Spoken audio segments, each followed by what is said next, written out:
ನಾನು ಬೇರೆಯವ್ರ ಮೇಲೆ ಬ್ಲೇಮ್ ಮಾಡೋದಕ್ಕಿಂತ blaming is not the solution. Protecting A common man and the image of the government is the solution.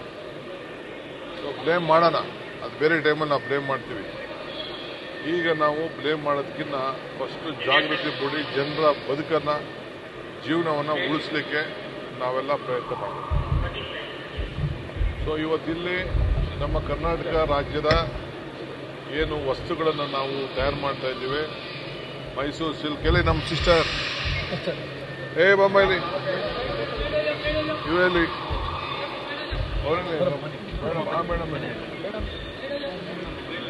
ನಮ್ಮ ಈ ದೇಶದ ಐಕ್ಯತೆ, ಸಮಗ್ರತೆ, ಶಾಂತಿ, ಉಗ್ರ ಚಟುವಟಿಕೆಗಳ ಬಗ್ಗೆ ನಾವು ಬಹಳ ಹುಷಾರಾಗಿರಬೇಕು. ಎಲ್ಲಿ ಬ್ಲಾಸ್ಟ್ ಆಗಿರಲಿ, ಎಲ್ಲೇ ಆಗಲಿ ನಾವು ಬಹಳ ಎಚ್ಚರಿಕೆಯಿಂದ ಇರಬೇಕು.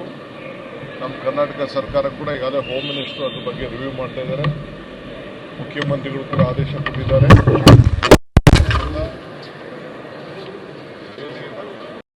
ಕಾಪಾಡಲಿಕ್ಕೆ, ಇಂಥ ಚಟುವಟಿಕೆಗಳೆಲ್ಲ ಗಮನಿಸಲಿಕ್ಕೆ ಈಗಾಗಲೇ ಕ್ರಮವನ್ನು ಕೈಗೊಳ್ಳಲಿಕ್ಕೆ ಎಲ್ಲ ವ್ಯವಸ್ಥೆ ಆಗಿದೆ. ಎಲ್ಲ ಟೈಮಲ್ಲೂ ಕೂಡ ನಾವು ಎಚ್ಚರಿಕೆಯಿಂದ ಇರಬೇಕು. ಸೊ ಕಾಂಗ್ರೆಸ್ ಪಕ್ಷ ಸಂಪೂರ್ಣವಾಗಿ ಇದನ್ನು ಖಂಡಿಸ್ತದೆ.